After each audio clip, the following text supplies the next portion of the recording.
Hello and welcome to Inside News with Dale Matthews and Mike Jones. Hi, Mike. Good evening, Dale.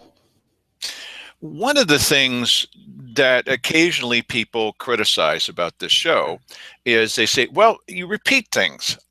Yeah, we do. And there's a really good reason for that, which we're going to show you in a video. As a matter of fact, once you see this video, say, I may not criticize him again for that. Okay. So, but first, we're going to repeat something. And that's from last night. Mike's going to put up a slide and just tell you briefly what it was that we discussed in detail last night. Go ahead, Mike. Okay. So essentially, this is the money needed for the 2017 budget. And we allegedly need $8.5 million. I mean, you can go round and round about, do they really need that much? Okay, but they say they need $8.5 million, so that's what's there. We need $4 million to fund the jail, and that just happens to somewhat coincide with the amount of money that we get from property tax receipts. So that leaves us with $4.5 million needed left.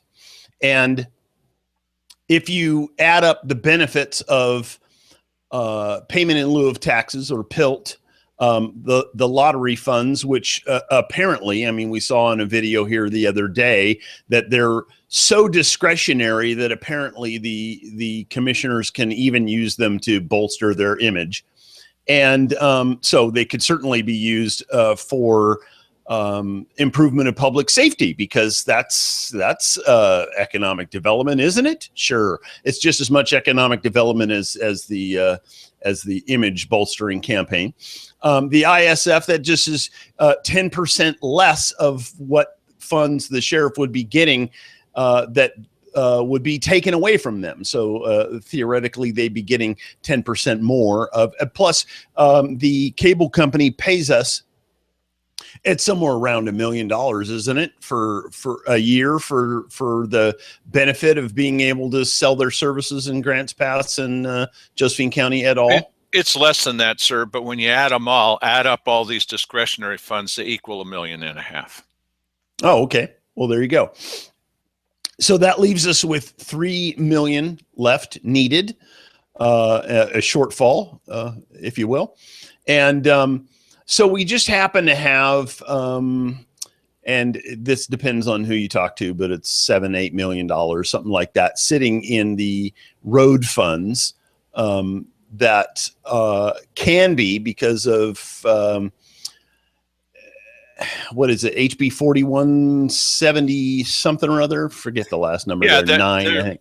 They're renewable.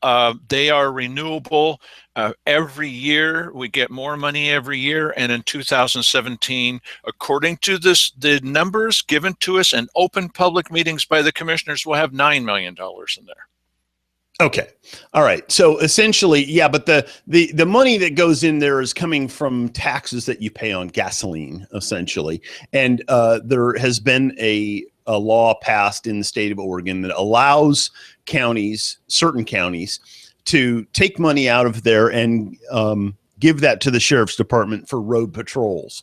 So we can take $3 million out of that, and then there is $6 million left in the fund, plus they add one for the year of 2017. And I'm sure that's an approximate number, because sales differ from year to year, and I'm assuming that so too does that number fluctuate. Right. And as it turns out, when you look at this, that although we don't want to use up all the safety funds altogether completely, we can live if we get no SRS funding, none, zero. We're completely cut off from the federal government.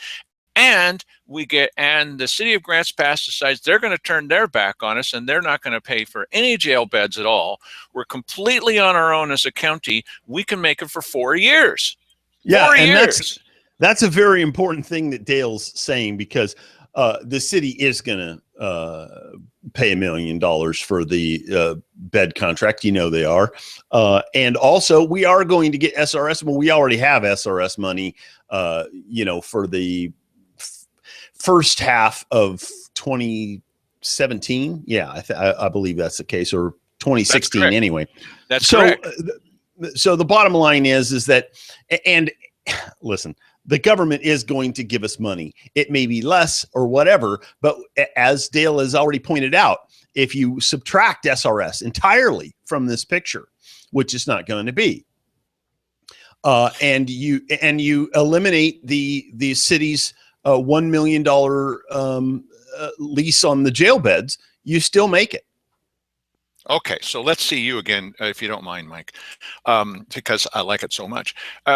Look, so why are we showing you this again and being so exacting about these numbers? We're about to show you a video that will explain exactly why, and you'll understand why we do this. Imagine that it's 2013, and once again, the commissioners are telling you that we're, what? On a fiscal cliff, we're hanging by our fingernails, we've got bare bones, there won't be enough money for sheriff's patrols, there's not going to be enough money for the sheriff. If you don't vote for this 2013 levy, why, everything's going to go to hell in a handbasket, nothing's going to work out okay. You need to do this, it's absolutely essential, because there's not enough money for the sheriff, just not enough, right, Mike? Right, and of course, the obvious reason why they're not going to let any other cat out of the bag is because it doesn't serve their long-term purpose. Now, here's a little bit of the frustrating thing for us. I mean, it's frustrating. There's an opportunity and everything else. We had the information in our hands that was simply not true.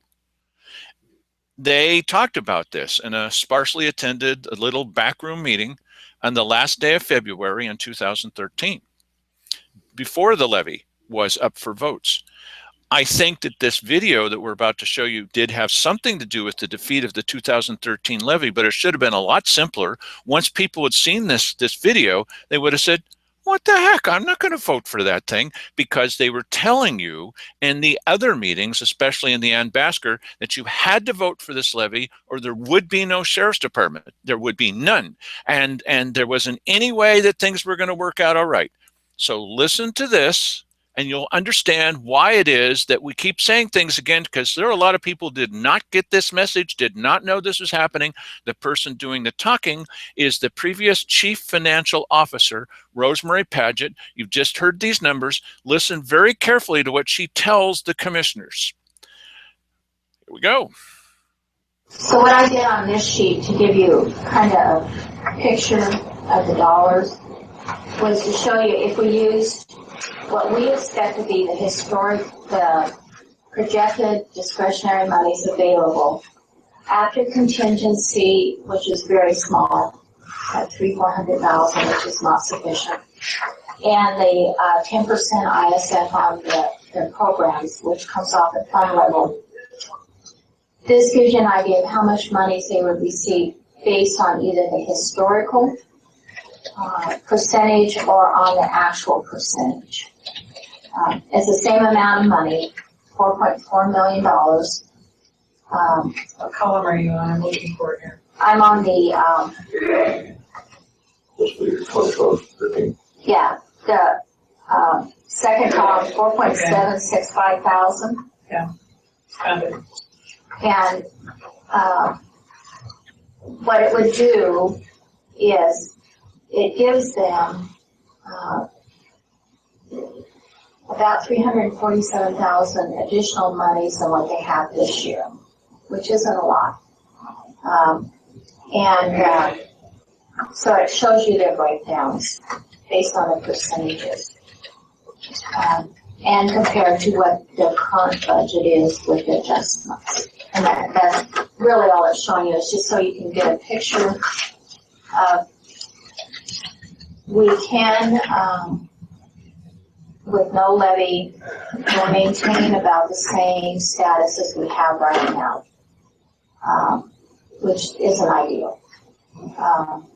And isn't sustainable, as we all talk about. But that's what we have to look at, is the reality of the situation where we're at right now. Now, so what'd you just hear her say? Well, and you know, she's talking about 2013, or or 2014, and saying that if they don't have a levy, they'll be fine. Yes. For that time period. Yes. Yeah. Okay. So that was the 2013 levy, the one they pushed so hard about, the one where Lisa Shipley was telling veterans that if they didn't vote for this, why there might not be a veteran service office anymore. Hanging on by our fingernails, Mike. They always paint this as desperate, it'd be very interesting to see if they made any time predictions. Like in 2015, there's not going to be a sheriff department. I mean, if you have tape like that, that's gold. Well, what they say is that if this levy doesn't pass, there's not going to be a sheriff's department. They'll have to shut down the jail. You're going to hear people say that from the city council. You'll hear Cheryl Walker talking about shutting down the jail, about the governor coming here. This is not the first time they said the governor is coming. It's like, Frankenstein is coming. It's always the same. And we're always hanging off the cliff. We're always hanging by. They can't even come up with new rhetoric. Yeah. Now, we've proven to you twice over that it's not that everything is wonderful, but you voted every time in a decade, say, okay, I did that cost benefit analysis and I'm okay with where we are. It's not ideal, but I'm okay. We're not going to get any more rural patrols out here anyway. You know that we're not. They're going to say, I live in the city. And so just do with what we give you. All right. These guys, imagine if everybody had heard that video where they were saying in the Ann Basker, the sheriff is going to go out. We may end up with just one sheriff. You've heard Cheryl say that recently. We're going to have to close down the jail. They definitely said that. There's not enough money to go around. If you don't pass this levy, things are not going to work right. And everybody's going to, we might as well just declare bankruptcy. They didn't say that, but it was what they were intending. And that was just the people in the Ann Basker. The people outside of the Ann Basker were saying a lot more than that. That's where we caught Mark Gatlin saying things that weren't out there for the signature list either. It's this kind of, that was the next levy, but it's this kind of thing that constantly happens with these guys. And what we're saying is, even if everything is cut off from the federal government and from Grants Pass, we're still okay. We're not prospering. We're not dancing around with money as recently as the city council said that they're just basically swimming in money, so much money that it's awkward. That was Dennis Roller. So why do you think, Mike has an idea, why do you think they keep hitting the alarm bell and saying that nothing's going to be okay and acting so frustrated with citizens who refuse to do as they're told? Well, never let a good emergency go to waste. If there's a crisis, capitalize on it and, see what it hasn't been working. And a lot of the reason why it hasn't been working is because, as Dale was mentioning, that we wouldn't necessarily be prosperous in terms of county services there with the money that we have now, but we would get by. The citizens of this county are even worse off, because we're the ones financing this whole thing on top of a crappy economy. So she said with no levy, we'll maintain about the same status as we have right now. And with the levy, the current budget would give the sheriff about $347,000 additional monies, as she put it, than what they have this year. Well, see, we weren't as powerful then. This show wasn't. What we're doing, just playing back videos. It's not like anything real special. Well, we do it every day of the year. That's a little bit special. But now we have more power than we ever did before. And you can see how frustrating it is for these guys. They're even considering hiring somebody. They decided to hire somebody to pump out happy, positive material about them so that they can get reelected. Right. And the mayor is going to cut off public comment that he doesn't want to hear because as he said it might have some effect because of the election coming up. They might lose their jobs. We might not be he said, we might not have the job to do this. Well, they might not have their jobs. So as reluctant as I am, we got to listen to this. we need to listen to another story from Roy Lindsay. Okay, Roy. So we're going to play a tape and play a clip of Roy Lindsay explaining. And when you listen to Roy's story, it sounds remarkably like that fake conversation. I mean, that scholarly conversation that he had with the voter that said, "I don't care. I don't care. The kids can be, slaughtered in front of me, and I don't care. No new taxes." Listen to what his friend is telling him about our voters here, that they're nuts. Go ahead, Mike. Okay, Roy. I have a friend who lives in northern Florida who is a professor of economics at two prestigious universities in Florida. And he's also a past member of the Atlanta Federal Reserve Board. So he's got some cred in talking with him. And last week I had a long conversation with him about our situation here in Grants Pass and Josephine County. And when I told him that the tax rate for Josephine County was 58 cents per thousand, he said, "What? You've got to be crazy." And I said, "No, that's what it is." And he said, "Have you tried to raise?" And I said, "Absolutely. And it has gone down in flames big time." And he said, "Those people are nuts. They don't realize that they're hurting themselves more by doing that." And from an economic point of view, he said, you're in a death spiral. You've got to get yourself out of it." And I said, "How?" When the people say no. He said, "I don't know. Maybe it's going to have to crash and burn before people realize." Well, there's a number of things that are wrong with this, what he just said there. Number one, for all the professors of economics that we have in this country, how come the economy in this country is in the crapper? Why is that?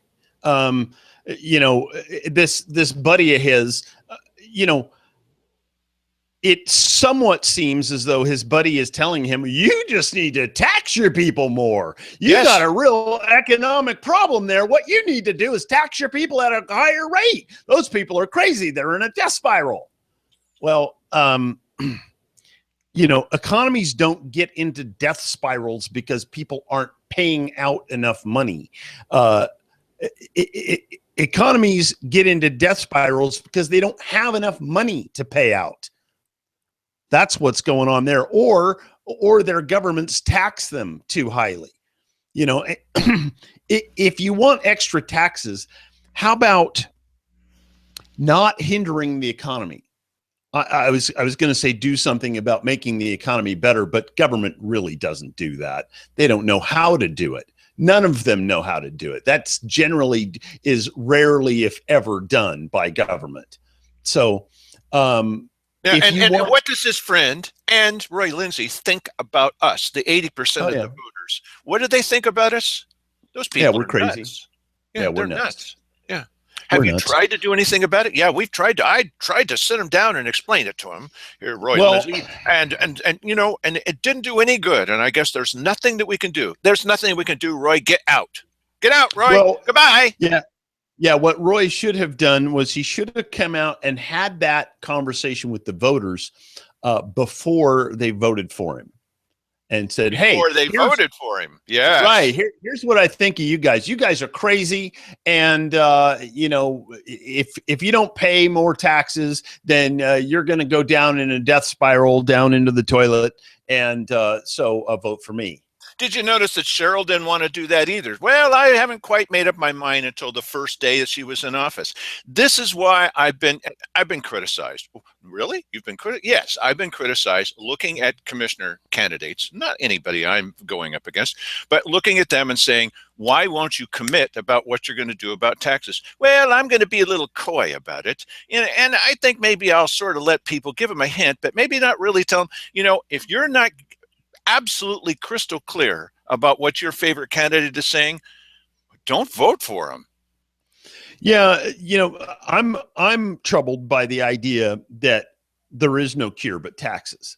And that's what a lot of these people seem to be thinking, even if they're not saying it publicly, is that taxes is really the only solution.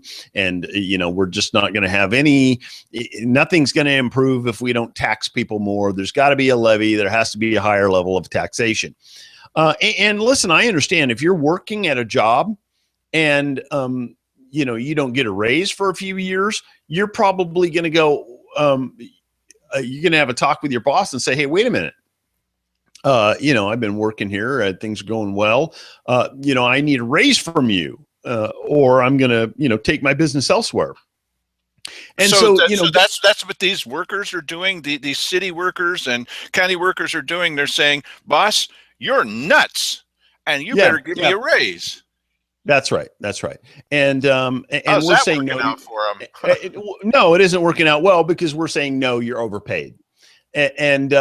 So, but they keep doing it, and they keep doing it over and over and over. And it really is the city and county employees that push most of these levies. They're the heavy, heavy push behind all of this stuff. It's all them. Always has been. Boss, you're in a death spiral, and I'm going to keep insulting you until you give me a raise.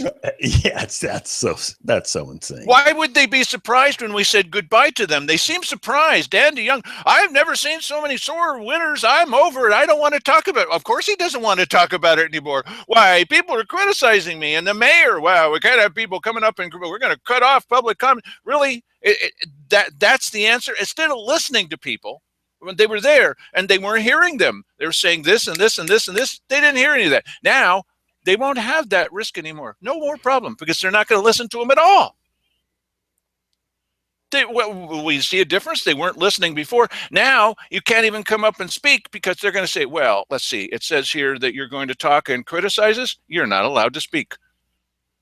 They could have avoided this, but they weren't listening, and now they're going to make sure that they don't listen. They've already passed a rule that says they're not allowed to answer, but now you're not allowed to speak unless they like what you're saying, and then they're going to decide by subject by subject. Really, I have a solution for this. We get rid of the mayor and the city councilors that are going along with this. They're just sitting there like Simon Hare has always done when the others were pushing people around. He just sits there and we say, Simon, it's different than this. Now, I'm not going to say anything because, my parents sometimes say I speak in a really low voice and I don't want to really talk about this kind of thing. Hopefully in the future, we won't have to deal with problems like yours ever again. Roy Lee has more to say. Take it away, Roy Lindsay. We tried. We took a leadership position. We spent a lot of so-called capital to put that measure on. And we said, you've got to do something in 18 months. People didn't realize it. Now you have less than a year, only about 9 months to solve the situation. People say, well, you've got another year after that. No, if the measure passes in November of 16, you can't collect any taxes on it until November of 17. Are you sure about that, Roy? 18, the following year. Yeah. No, if the following in year. Whatever year it passes, it doesn't collect until the following year. Yeah, exactly. I'll get the date straight somehow. But that's the kind of thing. And we are, as you say, against the wall or about ready to go over the cliff. I think we're hanging on by our fingernails at the edge of the cliff right now. Hey, they all go to class on this, don't they? They have a little seminar. Okay, let's talk about what this year's terminology is going to be. Last year we said we were going over the cliff, so we really have to come up with something desperate and that conjures images of white knuckles straining to hold us on the edge of the cliff. What could that be? Well, they could add in that they could fall over and burst into flames. But do you mind, Mike? Put that. It's over my shoulder. Put that slide up again with the numbers. Okay. Hello. Okay. So yeah. So This is what he's talking about. We're going to fall off the cliff. We can't possibly do this. Why? You used to have 18 months, but see, you didn't listen to us. You stupid nuts. You voters who are nuts. You're nuts. And therefore, you didn't listen to us. And so right away, I mean, in 2018, 2017, he's not quite sure. But one of these days, we're going to completely run out. We've just gone down through the numbers, and this is just the easiest analysis that there can be. It's the amount of money that's necessary, the amount that's going into the jail, which is the amount that we're pulling in from people, the discretionary funds, it's only $1.5 million. And then this safety thing. Now, of course, we don't want to spend every dollar, but this is if nothing comes in, even from the city or from the feds. Absolutely zero, nothing. Mike, we talked the last couple of nights about why the federal government is not going to take the political risk. You want to just summarize that for people who may not have been here? Well, essentially, you know, I mean, if you're sitting there in the Congress and you have anything to do with this legislation, you're not going to be the guy who didn't pay to that county and watch them, get sucked down the hole. You're not going to be the guy who did that. It's a half of a state. It's a whole half of a state. And you're Right. going to take the political ramifications of saying, whatever state it is, Florida, well, okay, whatever, but any state that's out there, and you're going to let half of that state go bankrupt because you haven't paid your bills? Yeah. And, I personally think that there's an easier out for these guys. You won't have to worry about this every single year. We'll just take it off of your hands. Right. Go ahead and liquidate this federal property. I don't know why you're holding on to it in the first place. You could sell, the federal land that you have and pay down the national debt with it. Don't spend it, is what I'm saying. And that could be a tremendous boon for you guys. And we could have private parties buying that property and paying us real, taxes on it. And then also we wouldn't have you guys in our hair all the time in terms of doing some harvesting on that, said properties. And, this would be better all around, and it would be out of your hair. You wouldn't have to deal with it every single year like you do now. All right. So there are three big reasons why no letter is being sent to the federal government, really pressing for this, why there's not going to be a lawsuit. Number one is Cheryl says, this is your elected county commissioner. You have a chance to decide on this come May. She said it's hopeless.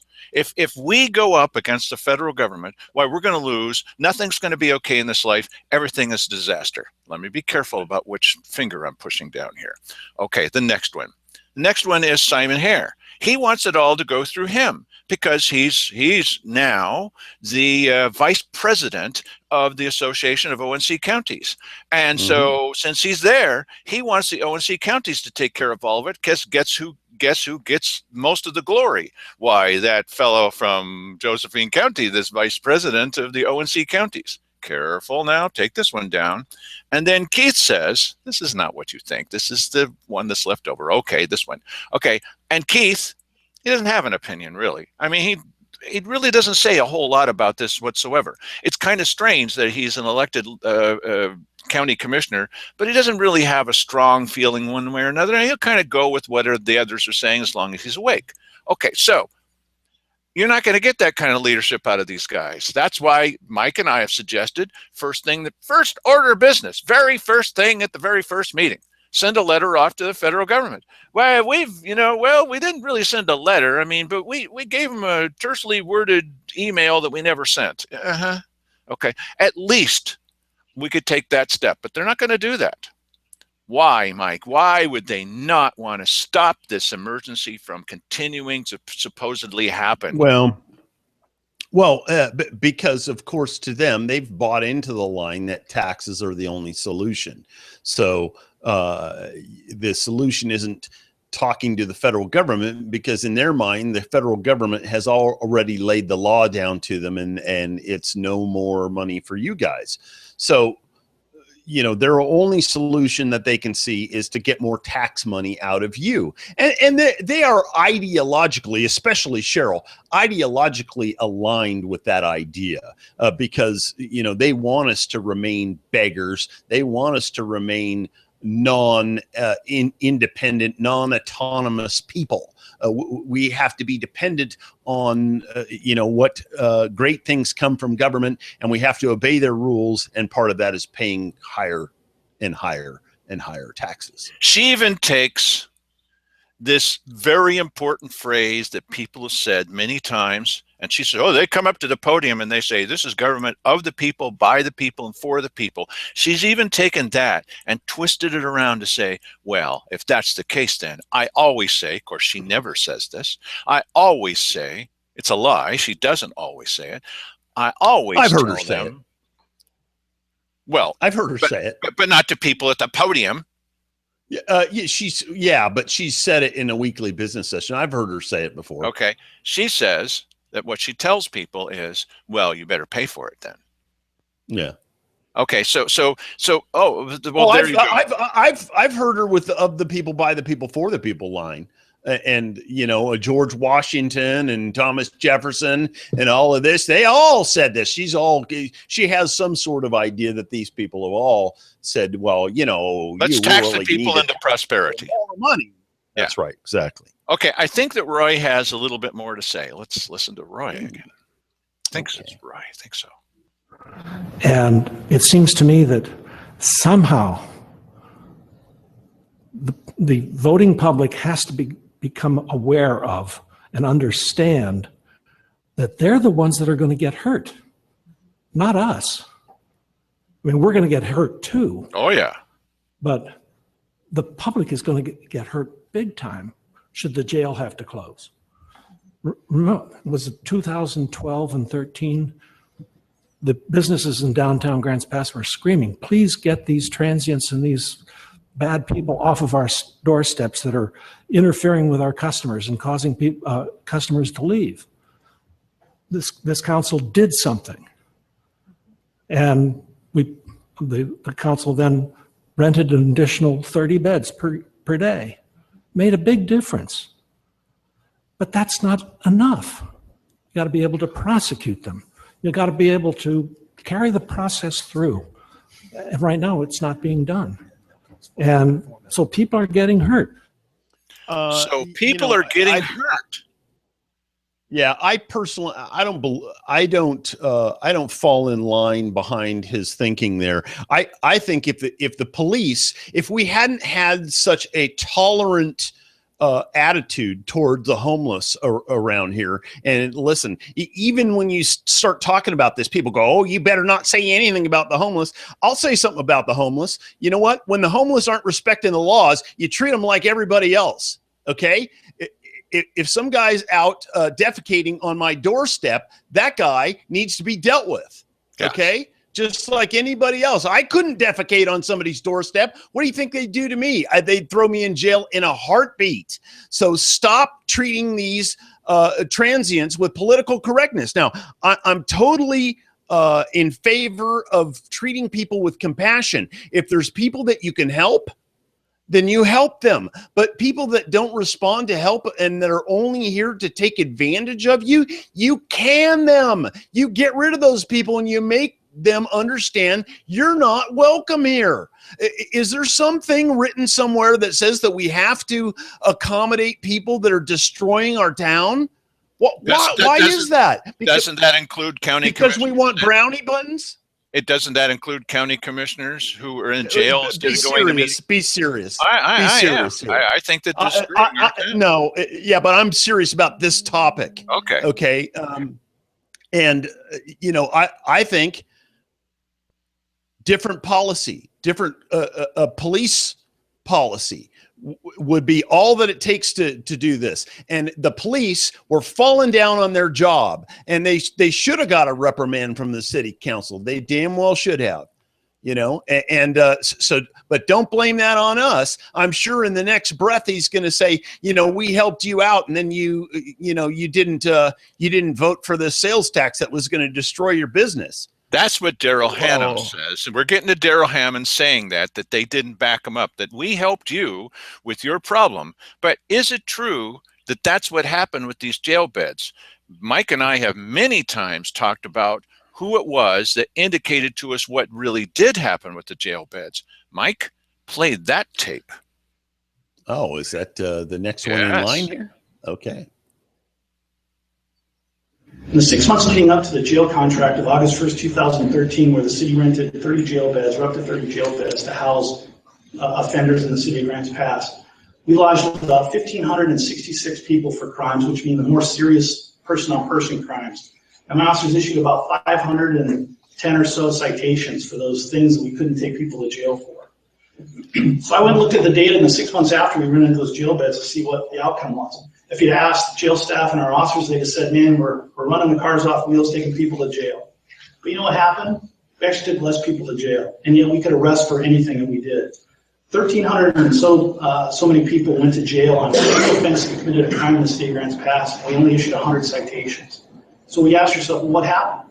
35 fugitives in the first 4 months were sent back to where they were wanted from. Because prior to that, we allowed people to come here who were wanted in other areas. And if they never got taken to jail, they couldn't be extradited back to those areas. They also learned that if they committed crimes here, they weren't going to go to jail, so there was actually no consequences.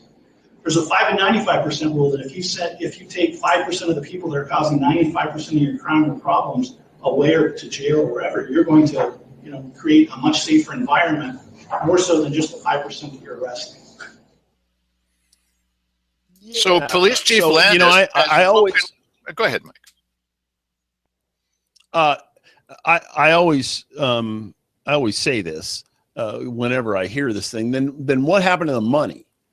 You were paying for 30 extra jail beds a day, and you were using less, not more jail beds. So did you get the money back, or did the money just go into the rat hole? Is it one of those things where you pay for the room, whether you go sleep in the bed or not? How does this whole thing work? Are we paying? Why aren't we paying on a by the head charge instead of you lease this many beds, whether you use them or not? Who would do that? I wouldn't do that. If I was housing a bunch of people from my company to come to some place for a convention, 30 people, do you think that I would pay for hotel rooms that we're not going to use? No, that would be silly. So anyway, go ahead, Dale. So Bill Landis has awoken from this misperception that they had. It was a matter of perception. They just had it wrong. They thought that this is what they were doing, but they weren't doing it. The city councilors and the county commissioners are still asleep on this, especially Keith. They're simply not paying attention to the facts of the thing because it's not convenient to pay attention to the facts. Look, I understand that there may be some people, well, I don't like what you're saying. I got that. Okay. I wondered about this too. But once you start actually looking at the numbers and talking about a little bit of logic, this is the way that it is. And he's even saying, and Mike knows, where was this guy when he said it, Mike? Remember where he was? Yeah, I believe that this was this was an event where they were, there was a certain number of people on the panel, 5 or 6 of them, and it was Bill Landis's turn to talk, and he was, making the case for the levy. Yeah, it was a pro-levy meeting. The whole thing was all pro-levy, and there he was up there saying, well, actually, I'm sure afterwards somebody had a talk with him. Bill, you're straight from the script. I mean, what this is saying is the opposite of what we're all saying, that we're going to die without this. I don't think they even caught it. It went right over their head. I think, we caught it. Everybody came in to say their part, and they didn't realize he said the wrong thing. And he didn't even realize he said the wrong thing because, there's few people that are more in the tank for the levy than Bill Landis. Well, so now we're going to hear a little bit more from our combination of city and county intellectuals. Mike? Mm-hmm. I've had the pleasure of riding along with local city police several times in the last 6 months. And the things that they have to encounter, they take them to the jail, give them a ticket, and they're out in 24, 48 hours. It's not a good situation. And I appreciate your coming here and listening, but it's got to be done. And working together, we can get it done. Boy, It that he's talking about is passing a levy. This is the it. It's got to be done. We tried, and the people wouldn't obey us, and now you've got to try yet again. And so this guy's ridden around with people. Did he listen to what Bill Landis says? Well, obviously not. They had the jail beds. They had all those jail beds available, and they weren't filling them because that's not what the problem is. Yeah, but here, let's be real clear. Bill Landis said that, but you're not going to get an argument from him that they don't need more money. That's you're not going to get that. If Roy Landis goes out cruising with Bill Landis in a patrol car, Bill Landis is going to tell him ad nauseum why they need more money. He's not going to tell them that they don't need. That was a slip, is what that was. When we had our fellow here talking with us about the numbers and the charts, and went directly to the Oregon State Police and said, "What are your statistics?" And he was getting them. I mean, he was pressing to get them before anybody else, and he did. I believe that was the case. And so we presented that to you, and you still hear them say, you heard Cheryl say the other night, that we're using more than our fair share of the state resources. No, we're not. No. Once you have the numbers, then they can't fool you anymore. And we're giving you the numbers. Yeah, that's the great thing. And the really nice thing is we have more current numbers now for the 2016 campaign season than we did in the 2013, or I'm sorry, in the 2015 campaign season. We have more current numbers now, and the OSP has revamped their entire system. It may well be that in the very early months of 2016 that we have 2015's numbers to use in our little, I'm not sure the OSP would be super happy if they knew what the plan was, or that we'd been using their numbers in this way. But sharing them with the population? Oh, we can't have that. Right. But, inside government is for inside government. I don't care who you are. I'm sure that they wouldn't be quite as speedy with their numbers if they knew, where they were going. But the bottom line is we have more current numbers now than we did the last year at this time, or last year even during the middle of the campaign season. So we're ready to deal with this battle again. This speedy thing is very similar to, why are we watching a video from November 30th? The reason we're doing this is it's very difficult to get our hands on any good quality video and audio from the city, because there's no reason why they would want us to share this with you. So yeah, we're looking back at something that happened a little while ago. But remember, at that time, I'm over it. It was the same month that the sales tech failed, and they were already over it. I'm ready to move on to the next thing. I'm sure you are. Right? People are complaining. Yes, they are. It's the same month. No, but how long did they spend to try to sell this thing to you? And once it failed and crashed and burned, 80%.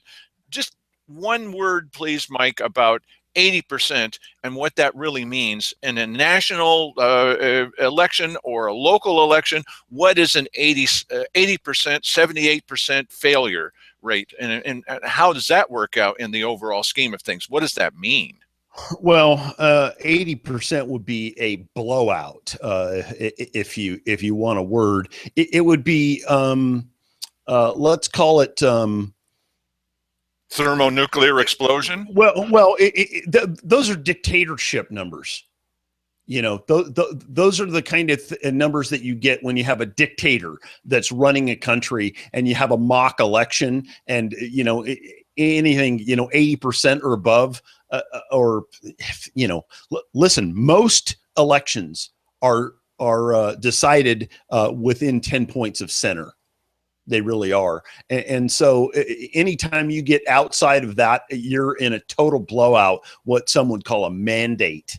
if you got elected with numbers like that. So 80% is just an extreme blowout. I mean, it is just, we've never had those kind of numbers in a presidential election that I'm aware of. No, Not but in this century. look at what these guys are still doing.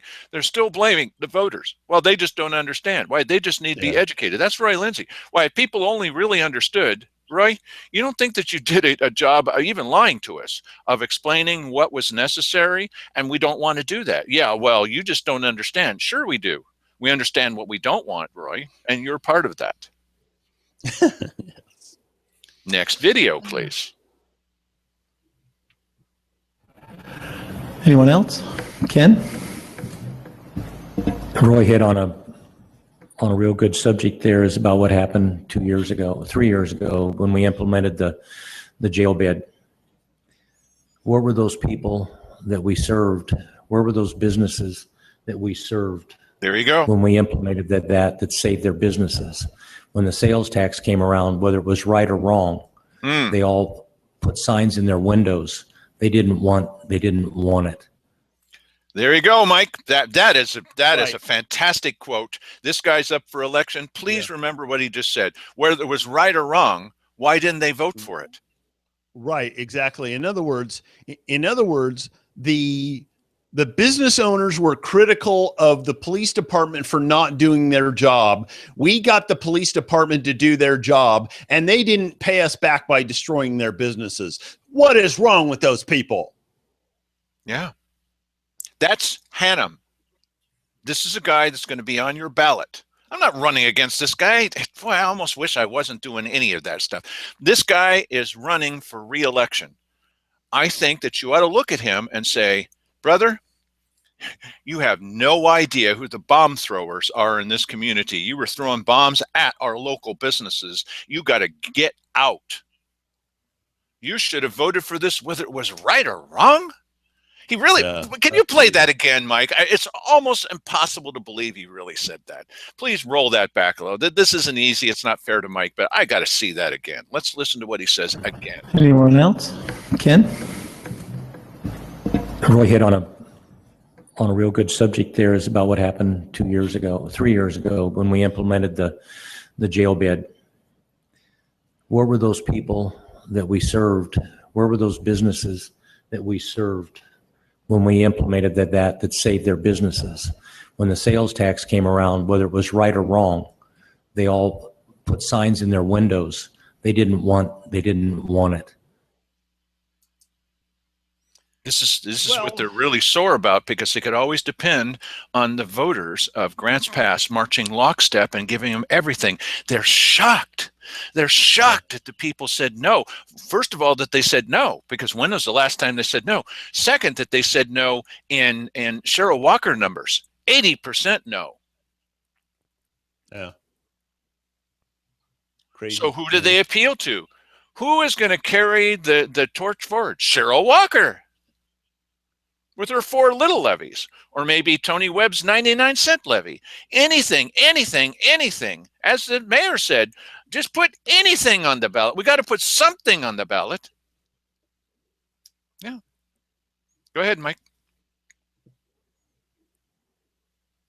They don't want to listen. I have an email from 2 days ago, still ranting at this council because of the sales tax that we took to them. We didn't implement it. We took it to the public, and they turned it down. So we tried to do our job. These members up here, 2 of them are gone now, but the 8 of us. I didn't happen to be one that voted, and I want to refresh some memories.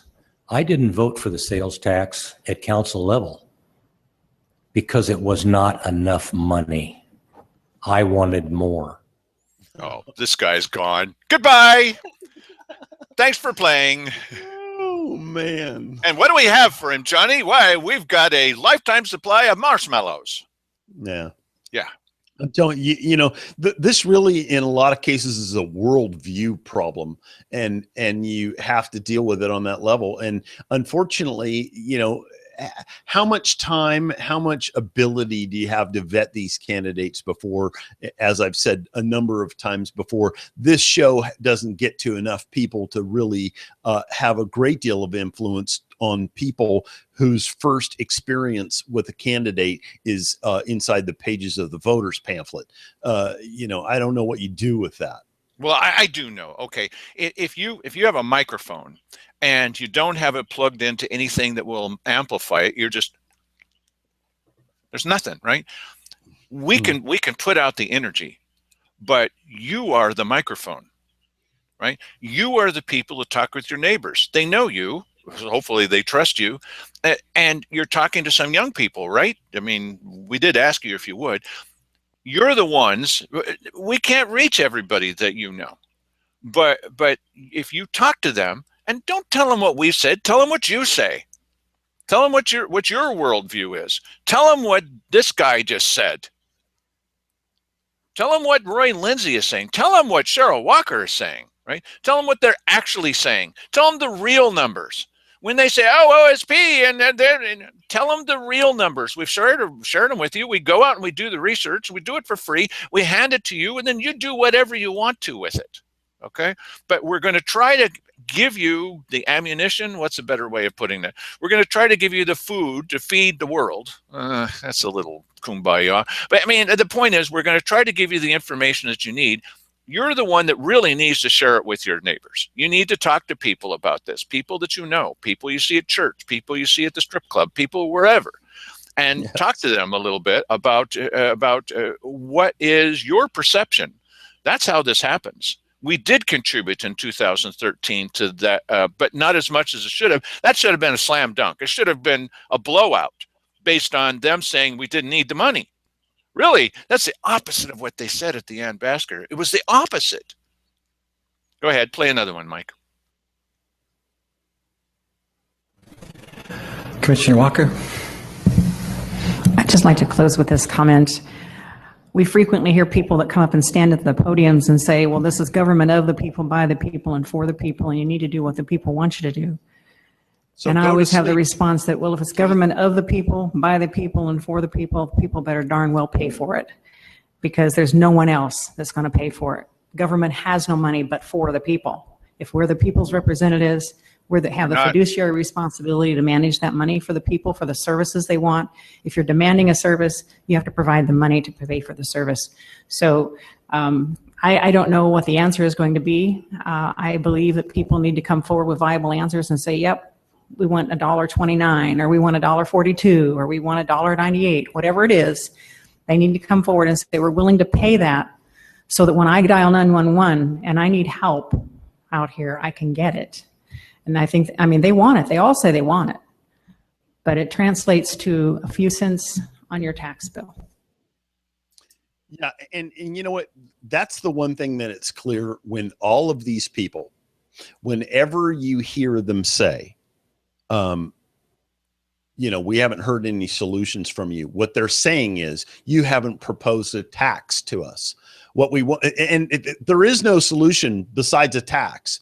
And so when you heard her talk about solutions, that somebody has to propose a solution, that whether it's $1.29, $1.42, $1.99, whatever, those are all taxes.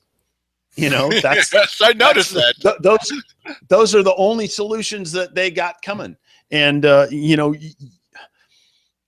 these guys are in a box and they cannot think outside it. No. The only thinking outside think they are thinking outside. Oh yeah, the only thinking that they've done outside the box recently is Cheryl's going to come up with 4 little taxes. Well, that's completely out. This is completely different than ever before. This is with no new taxes. I'm not saying no taxes. This is no new taxes. Now, I'm not saying it's wonderful that we'd be using up our reserves. You know why they want to keep the reserves? You know why they want to have millions and millions of dollars in reserve? Because it raises up their Moody's rating. It makes them in a happier mood, that's for sure. But Moody's is the outfit that gives us a rating. A rating for what? A rating in order to be able to borrow money. You want a higher rating so they can borrow? Would you want these characters borrowing money? Well, and this is a real good reason why you should be leery of tax increases, because if there's a tax increase and then there is extra money sitting there, then they can rationalize taking out a loan for a lot of money, like to put PERS in the black, and that extra money would be to go toward paying back that loan. Oh, if they were going to do something smart with it, I'd at least listen to it. But you just heard what they would like to do, a water project, right? Oh, they'd like to hire somebody to write happy, fluffy articles about them.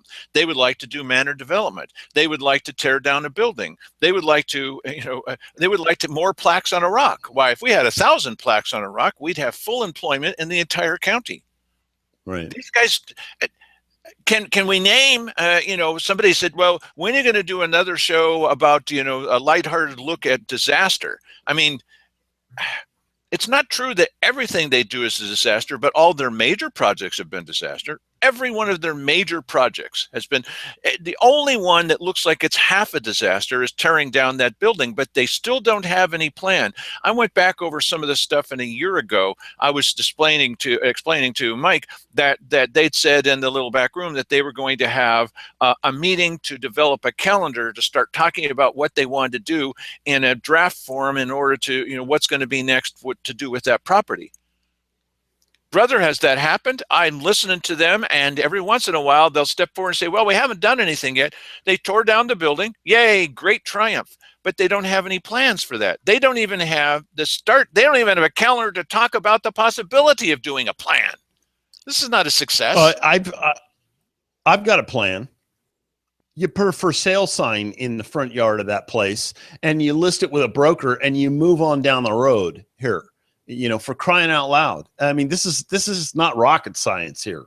And we just talked about Moody's. We just talked about Moody's. Moody's gave us a higher rate. They actually gave us a higher rating so we can more easily borrow money based on what Simon Hare had told them about the success of the manor development drone plan out at the IV airport. They believed him.